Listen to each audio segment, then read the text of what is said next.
Good afternoon and welcome back. Today we're going to learn the tools of appreciation for visual arts.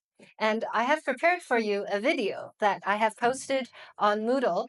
By the way, if you haven't signed up for our WeChat group, please scan this code or ask someone to invite you in. And if you're still trying to add this course, I just talked to the AR and they said we're able to add you as long as you give me a form to sign. And I believe today is the beginning of add drop, so you can go and do that as soon as you can. I'm hoping to add maximum 15 more people. And if you're late after that, I cannot add you because there are too many people. Okay, so today we're going to talk about the tools of appreciation. We have me as well as me in real life to help you learn, and we will be stopping this video once in a while to think and answer some questions. By the way, the subtitles are auto-generated by the software. So sometimes the spelling or the Chinese or the English are all wrong.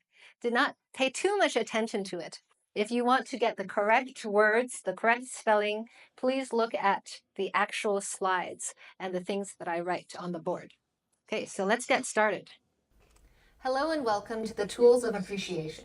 I'm Carol Xiong. Today, we'll be looking at how to appreciate the visual arts. Say you're walking down the street or perhaps scrolling on your phone. By the end of the day, you would have inadvertently consumed hundreds of images. Now, there's a saying that goes, a picture is worth 1,000 words.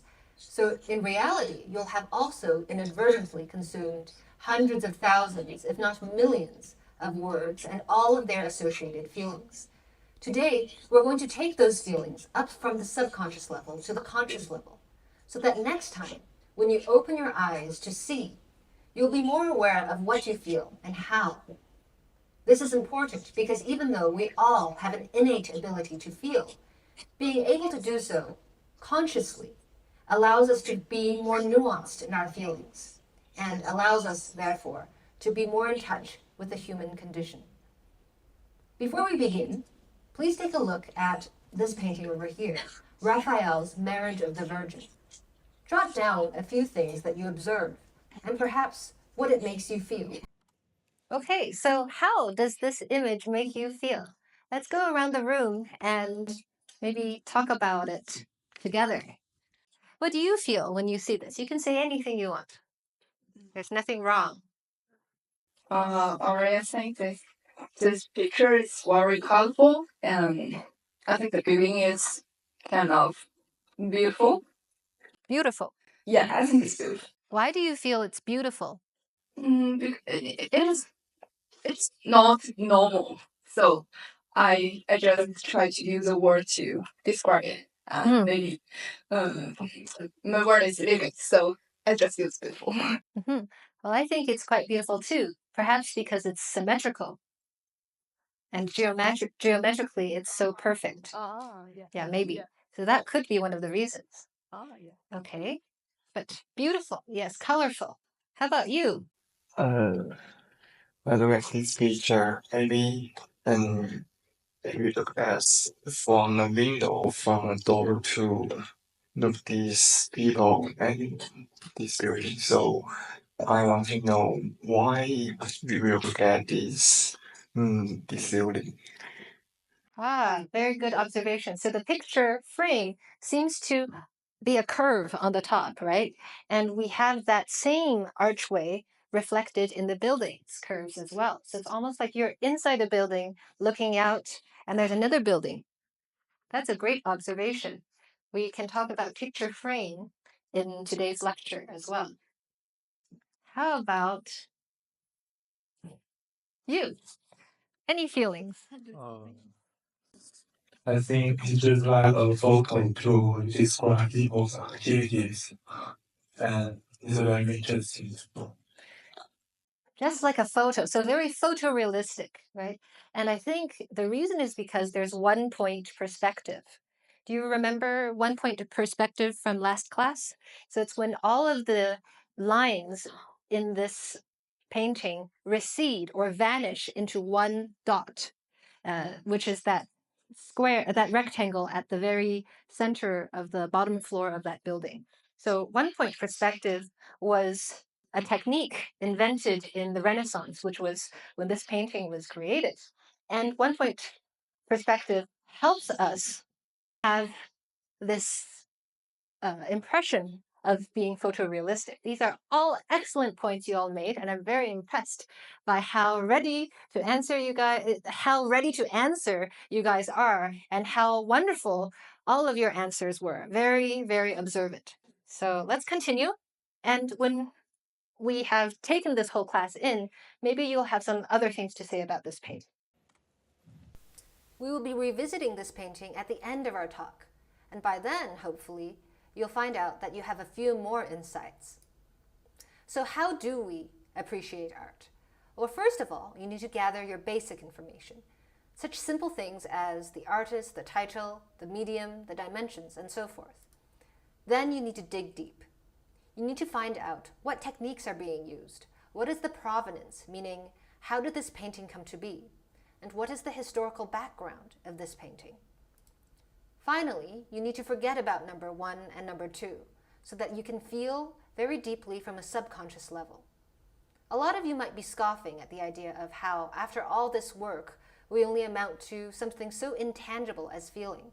Now, if you thought that feelings are for the weak, then you're wrong, because feelings are actually amongst the most powerful forces of nature. It's feelings that drive us to kill and to love, feelings that take us to war and give us the courage to end them. So if you're able to be more attuned to your feelings and to understand them, then only then can you call yourself a master of yourself and of the human condition.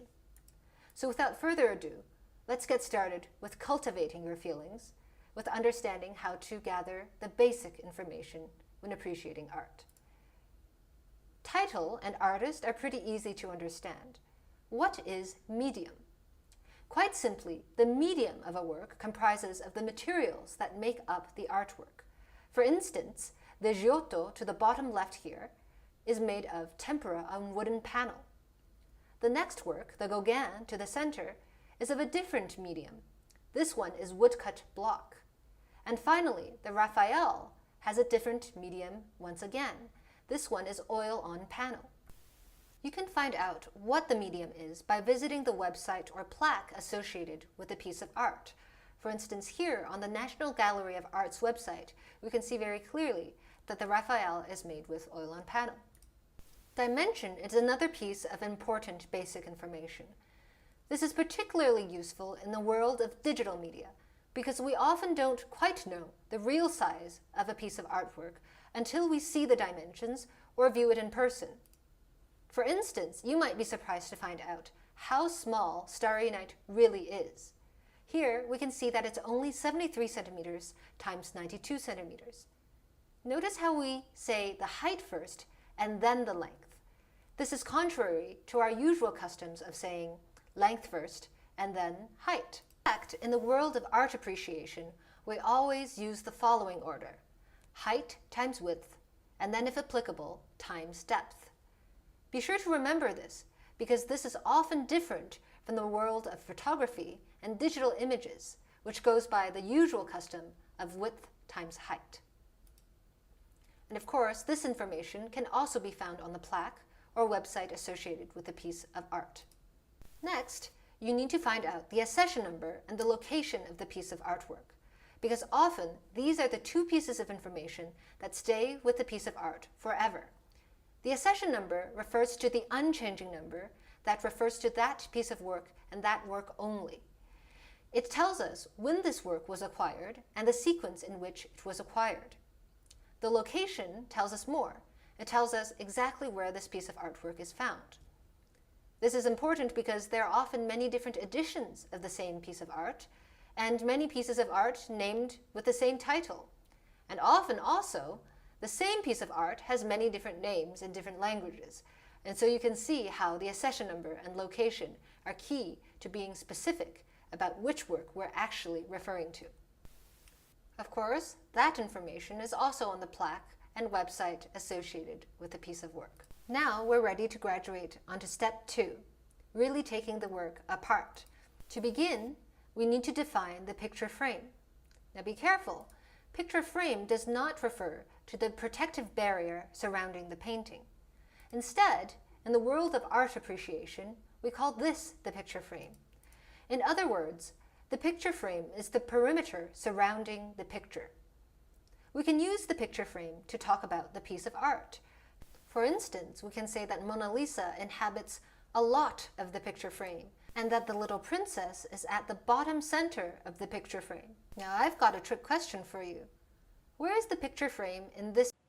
So, trick question for you. Where is the picture frame in this picture?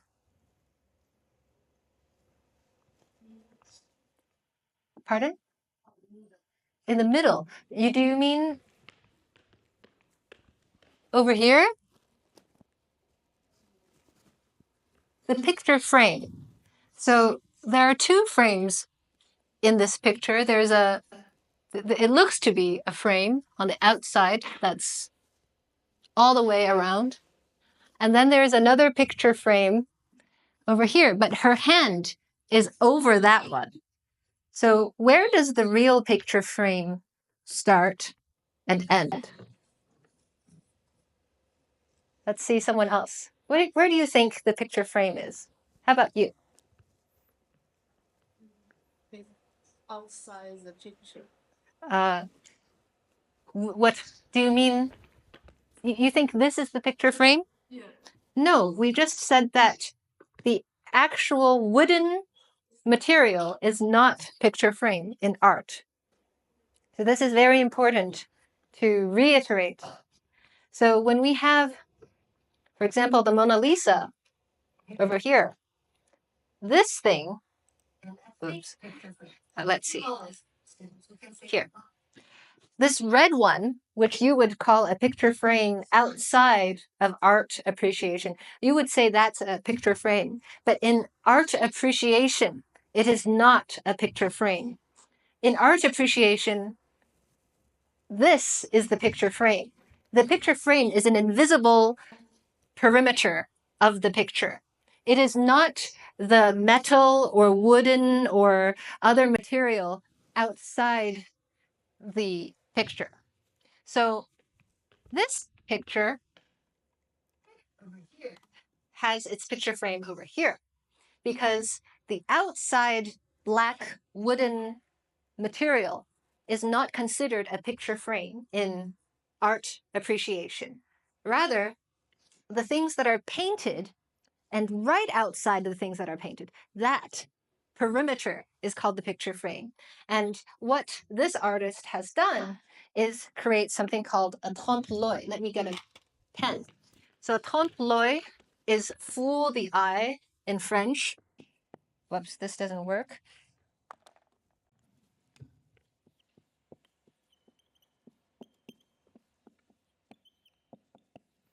Trompe-l'oeil. Fool the eye, the eyeball. So it's fooling your eye because it looks like there is another real wooden frame where the girl's hand is. But actually, that's just painted. It's not real. If you touch it, it's just flat. It's misspelled in the subtitles later on because that was generated by the software. But trompe-l'oeil is spelled like that. Next, we need to find out what the picture plane is. The picture plane is like a window or a force field that separates our world from the world of the painting. Of course, we can use the picture plane to talk about the painting. For instance, we can say that the monkey is close to the picture plane and that the boats are far away from the picture plane. So let's back up over here and do some practice with this picture. Can someone tell me, for the dog, is the dog close or far away from the picture plane? Close. Excellent. Very close. So imagine there is a window, right, that you're looking through to see the picture. If you go through the window, you go inside the painting. That window that separates reality, where you are standing, and the world of the picture is called the picture plane. So very good. The dog is close to the picture plane. How about the boats in the back over there? Are they far or close to the picture plane? Far. Excellent. And we can also talk about parallel or perpendicular to the picture plane. So as mentioned, the boats in the back over there are parallel to the picture plane because they're also standing like this to the picture plane. If they were on a tilt like this, then they would be diagonal to the picture plane. We'll see some examples of that in a moment. Good artists are able to use elements such as picture frame and picture plane for expressive purposes. For instance, here, the farmer and his daughter are extremely close to the picture plane. How does that make you feel? Perhaps a little intimidated? If so, the artist was very effective in eliciting the emotion he wanted from you. So you see how the artistic choices that artists make determine the emotions you feel. It's not something that's just very abstract and subjective. It's not just, oh, I feel these people are very happy. They give me a very pleasant feeling. You can't just feel something random. There is a correct answer and there's also a wrong answer, and it's all based on artistic choices that the artist has made. So in this case, the artist has placed these two figures, these two people, very close up to the picture plane, which makes them look at you like this, like this. And that makes them look a little bit intimidating, a little bit mean. And if you feel that, then the artist was very good, very effective. Next, let's talk about lines. There are two types of lines, visible and invisible. Within visible lines, the most common are contour lines. Contour lines, quite simply, are the edges of a shape. So you can clearly see the black contour lines in the painting Dark Eyes, to the left of the screen here. But there are also contour lines that are extremely thin, such as at the edge of the cloak that Mother Mary is wearing. We can see where the cloak is ending and where the farm is starting. So right at that edge is the contour line. Another type of visible line is the hatching line, as well as the cross-hatching line. Hatching lines are lines that are all going in the same direction and that create a sense of dimension and shading. And cross-hatching lines are lines that go in crossed directions, and they're also used for shading. You can see Da Vinci using both hatching lines as well as cross-hatching lines to shade in his sketches.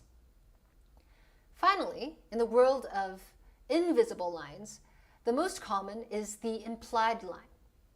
The implied line can be implied through the point of a finger or an arm or a sword, or most commonly through the lines of your eyes.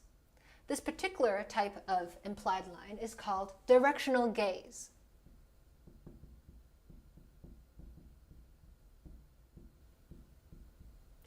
Directional gaze, as you can see here, is when the characters, the subjects within a painting are gazing at something, and that gaze makes the viewer's eyes also gravitate towards the thing or person that they're gazing at.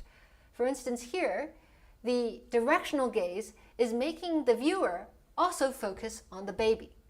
So even if you didn't know any history or any story behind the birth of the Christ child, you would know that the star of the show in this painting is probably the baby, because everyone else is staring at it. These implied lines are further enhanced by the staff that the man is holding. So the staff, which is a visible line, is adding, reinforcing the implied lines of the directional gaze, further focusing your eyes on the baby. Regardless of whether the lines are visible or invisible, they all have a certain energy to them. So for instance, horizontal lines, which are literally lying down flat, are extremely calm when used in a composition. Bingham here displays this to great effect because he uses the canoe and horizon line all to depict an extremely calm atmosphere. Conversely, vertical lines have a little more energy because they're standing up straight. but they also are quite stable. And then at the top of the energy pyramid is the diagonal line. Diagonal lines are not only standing up, but they're about to fall down. So they're always in a state of instability, and therefore have implied motion and drama. Delacroix employs a lot of diagonal lines, whether in terms of his implied or visible lines, in his painting Liberty Leading the People. You can see how energetic this painting is because of that. Delacroix also uses diagonal lines to help focus the eyes of the viewer on what is important. Specifically, all of the lines seem to converge on the French flag, which is key to the French Revolution and which is the topic of this painting. There's another way of looking at lines, linear or painterly. Linear lines are very crisp and clean, whereas painterly lines are more blurred. Linear lines are like lines that you see when you really focus a camera, and painterly lines are ones in which you see the brushstrokes of paint of the artist. Now, these two types of lines can also be used for expressive purposes. For instance, David uses linear lines to depict a sense of clarity and logic, whereas Delacroix uses painterly lines to depict romanticism and energy. Next, we have texture, which is pretty easy to understand. Texture is the feeling of the canvas or surface of the work if you literally touch it. Impasto is one technique of texture. Impasto is when the paint is piled so thick onto the canvas or the board that you could literally see the grooves of paint. And if you touched it, it would be very rough. The opposite of that is glaze. Glaze is when the artist thins out the paint so much so that the surface of the painting is quite flat, like an ice rink. If you ran your hand across a work that is painted with lots of glaze, and it's quite smooth. Now we're ready to move into the world of light and color. In terms of light, we can think of the parts of a painting as light in value or dark in value.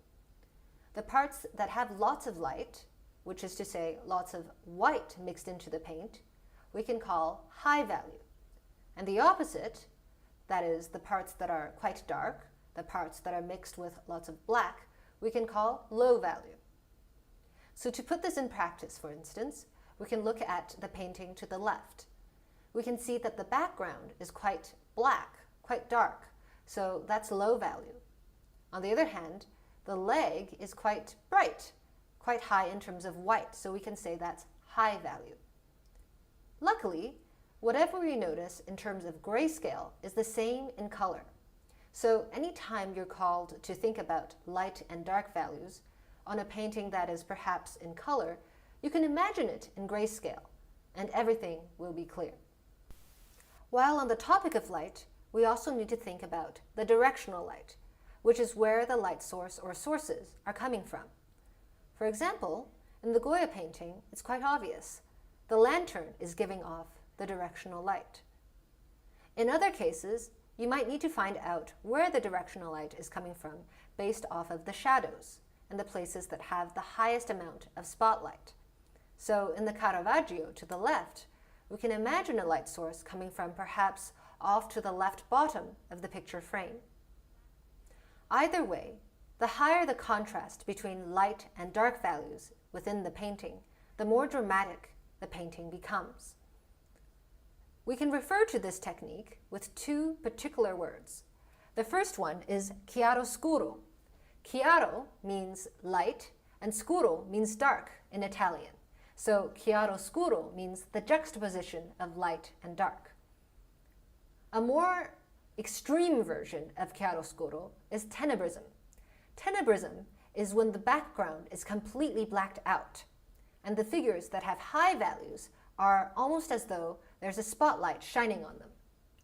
The Caravaggio is a great example of tenebrism. Now let's add in some splashes of color.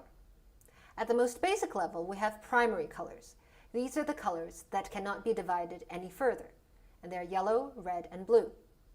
Now once we start mixing, we can get all of the other colors on the spectrum. For instance, If we mix 50% of one primary with another primary, we get secondary colors. If you mix blue and red, for example, you get purple, which is a secondary color. You can keep mixing. You can get tertiary colors, for instance, when you have 1/3 of one primary and 2/3 of another. Another way of looking at colors is to see whether they're analogous or complementary. Analogous colors are close to one another on the color wheel. Specifically, they need to be within 2 primary colors of one another. For example, turquoise and green are analogous. On the other hand, when we have colors that are opposite one another on the color wheel, we call them complementary. For instance, green and red are complementary to one another. Now, it's important to note how in Western aesthetics, we usually prefer complementary colors, colors that work in harmony of one another. However, in Eastern aesthetics, we often prefer complementary colors. Think of those bright red buildings with green tiled roofs and bright blue accents in the Forbidden City in Beijing. Finally, let's talk about saturation. Saturation refers to how pure a color is. Now, often we might confuse that with value, but value refers to how much white or black is added to the hue or color. So, for instance, if you see this color star by Johannes Itten, you can see how the different hues are still quite pure, they're the same saturation, but different amounts of white or black are added along each strip of each hue. In contrast, saturation refers to how pure something is. So to decrease the saturation of something, we need to mix that hue with its complement. For instance, on this color strip to the right side of the screen, we can see that we have orange on one side and blue on the other. They're complements of each other. And so as we mix more and more drops of the complementary color with the other color, we come up with less and less saturated colors. The color in the very middle, the grayish hue, is the least saturated out of the bunch. So let's do some practice here. For the Monet, the Waterloo Bridge, how would you describe the lines here? Is it painterly or linear? I'll give you another chance. Painterly, excellent. Yes, because you can see all the little dabs of the paintbrush. And it certainly doesn't look like a real photograph. How about the source of light? Where is the light coming from in terms of the picture frame?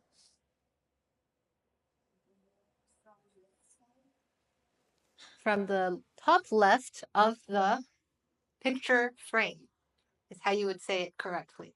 So the light is coming from the light source is coming from the top left of the picture frame. Good. And now let's look at the colors. So first we see these purplish, bluish colors, and we also see these orangey yellow colors, right? Would you call them high value or low value? High value, very good.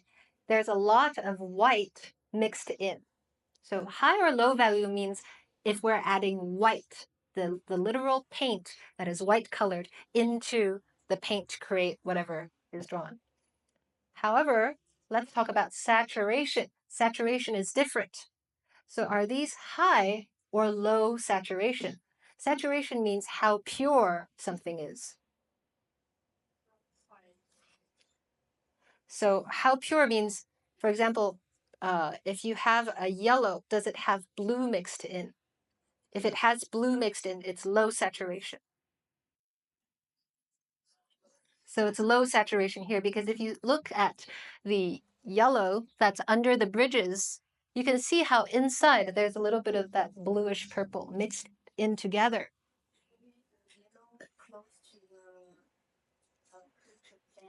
Uh-huh.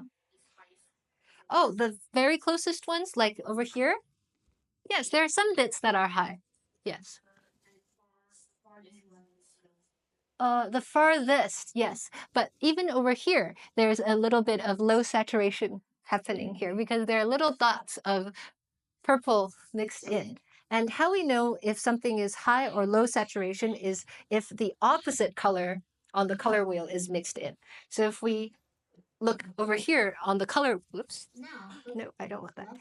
If we look here on the color wheel, we can see that purple and yellow are opposite on the color wheel, right? So if we mixed a little bit of yellow with a little bit of purple, the resulting color would be low saturation. However, if we're using colors on the extremes, like pure yellow or pure purple, or even purple mixed with some other color, like purple mixed with blue, that's fine. Saturation only refers to when something is made impure by the color opposite on the color wheel.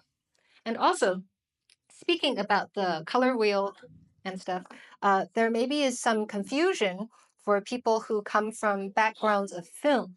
So I believe in science, for example, physics or film, the primary colors are not always the same as in art appreciation.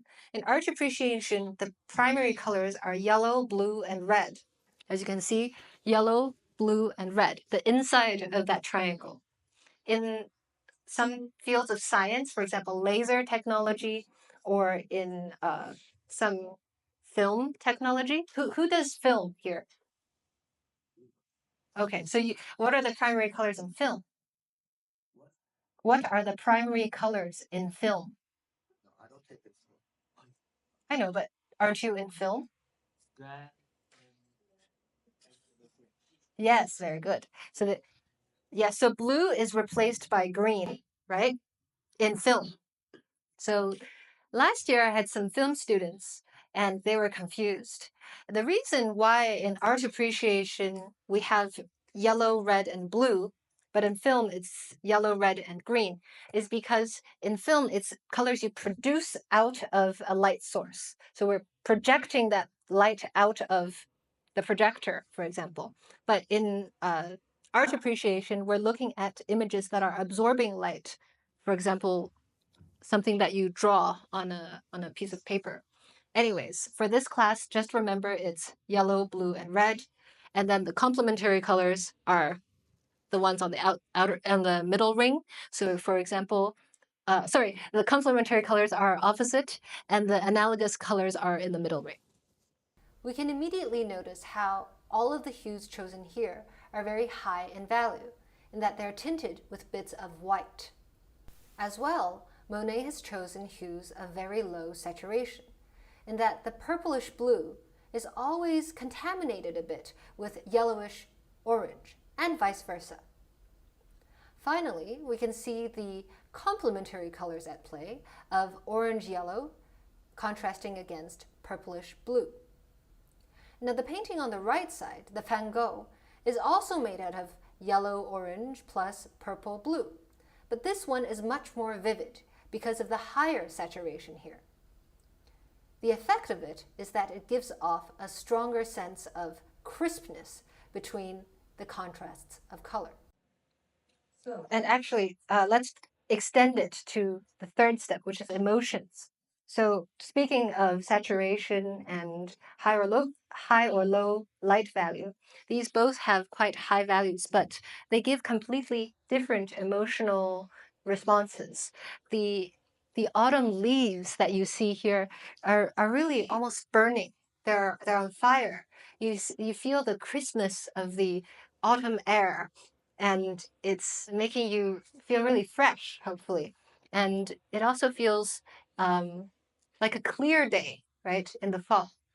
Whereas the Monet would be from a different time of the year because the light is kind of hazy. There's a lot of fog in the air, and it's perhaps sometime in the morning when the sun is not completely up, and there's a kind of an expectation of something about to happen later on in the day. So the feelings evoked by the choice of color and the saturation, even though the hues are quite similar, can differ because of what I just said, because of the differences in saturation.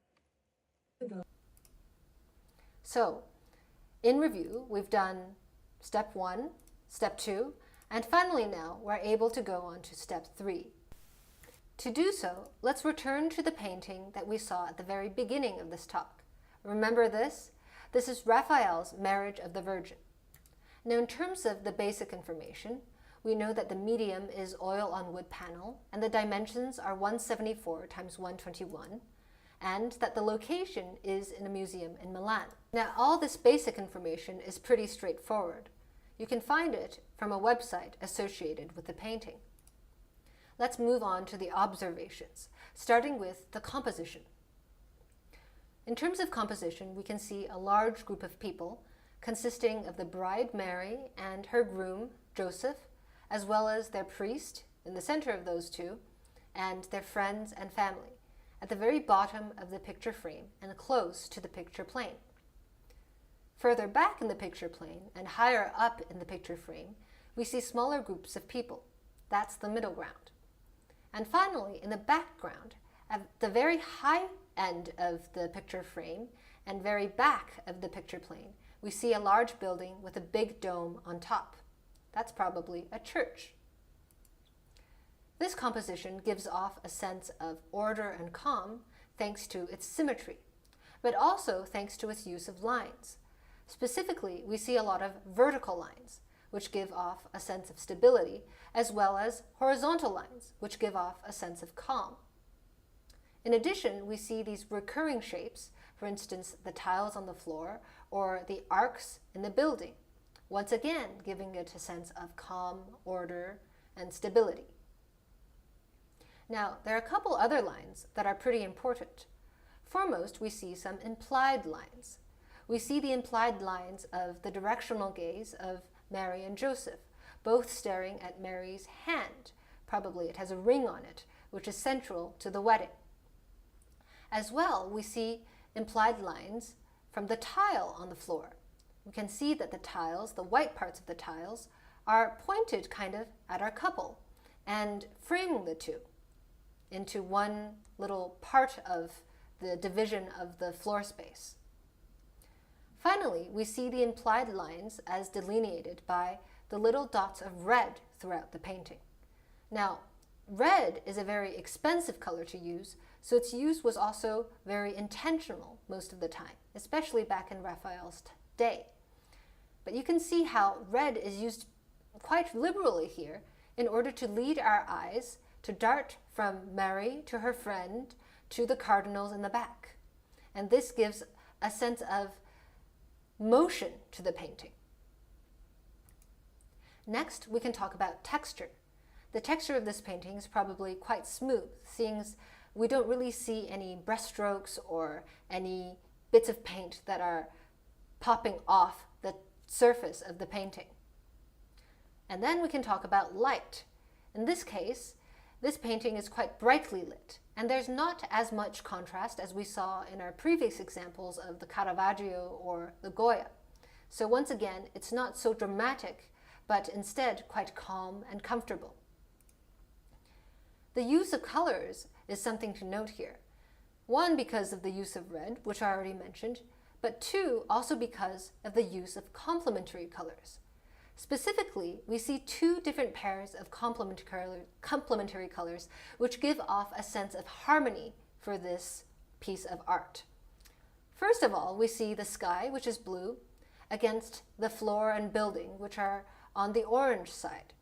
And these two are lower in saturation, so they make a complementary pair.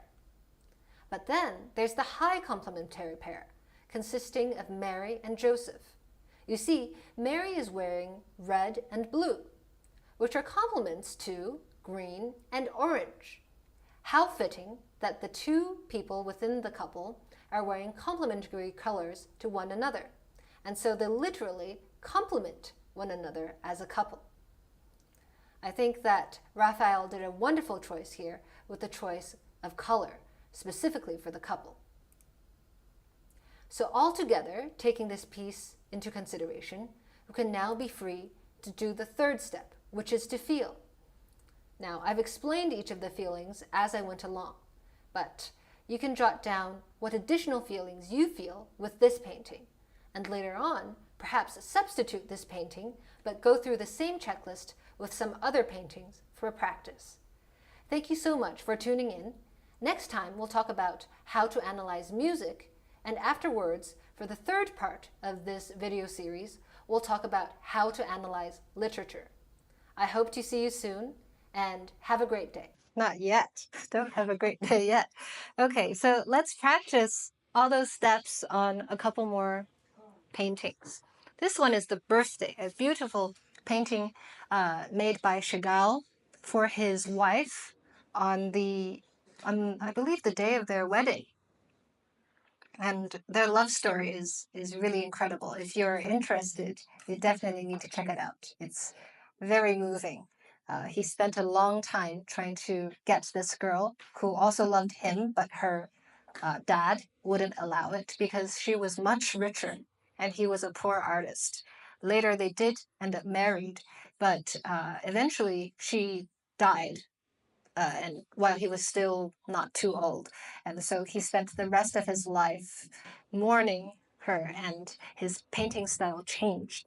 Everything turned blue, and he would constantly draw pictures of his wife in those paintings after his wife had died, almost like a woman in heaven or some kind of spirit watching over the rest of the characters in his paintings. Anyways, we'll talk about that probably as we talk about love stories later on. But let's take a look at the choice of color. So where are some complementary pairs that you see here? So complementary colors, by the way, are colors opposite one another on the color wheel. They're like yin and yang on the color wheel. Pardon? Green and red, excellent. Green and red are excellent pairs of complement, and actually that's why a lot of strawberries are sold in green boxes. I don't know if they're sold in green boxes in China, but if you go to North America or Europe, they're usually sold in green baskets. And this is to help the red strawberries look even redder, so you will buy them. Yeah. What else do you see? There's another pair. Yes, blue and orange. Excellent. So already he's balancing out this painting with his choice of color. Next, let's look at some of the lines. So the most significant lines you see, what are they? Pardon? The diagonal line. Excellent. Probably you're talking about Chagall and his wife, right? So, so the story is that he was very poor and she came from a rich family, but she lost all of that in order to marry him. And so on their wedding day, I believe, which is also her birthday, they moved into his tiny little room where he lived. And so this is his whole house. As you can see, there's a bed. There's also a kitchen. It's all in the same room and a little window.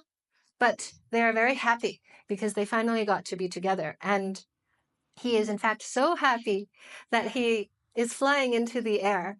And the way that he is kissing her is just full of elation. And also that he is bending over backwards in order to love her. Right. So, yes, the diagonal lines really give it energy and give it the sense that they're almost about to fly from their happiness of finally being married. How about their directional gaze? What is happening with the eyeballs? Yes, they're looking at each other. Well, he is enjoying his kiss, so he has his eyes closed. But you can clearly see that if he opened his eyes, they would be looking directly at each other. So the focus of this painting is not about how small this room is or how beautiful the flowers are, but rather on how much they love each other and how much they mean to one another. Excellent. How about, actually, we don't have time left. So, yes, that was a great exercise. On iSpace, will this work? Yes. On iSpace, I put a couple more pictures so you can go and practice with them by yourself. That would be the homework. And also, there is another piece of homework, which is there is a mistake in one of my sentences in this video. It is not a mistake about the facts. It's a commentary that I made, which is a mistake. And this is intentional because I once read an article about how people learn. And one of the best ways to learn is by showing you something that is correct, but there's something wrong. So then if you're looking for the something wrong, you remember everything else. And the something wrong, you'll really remember.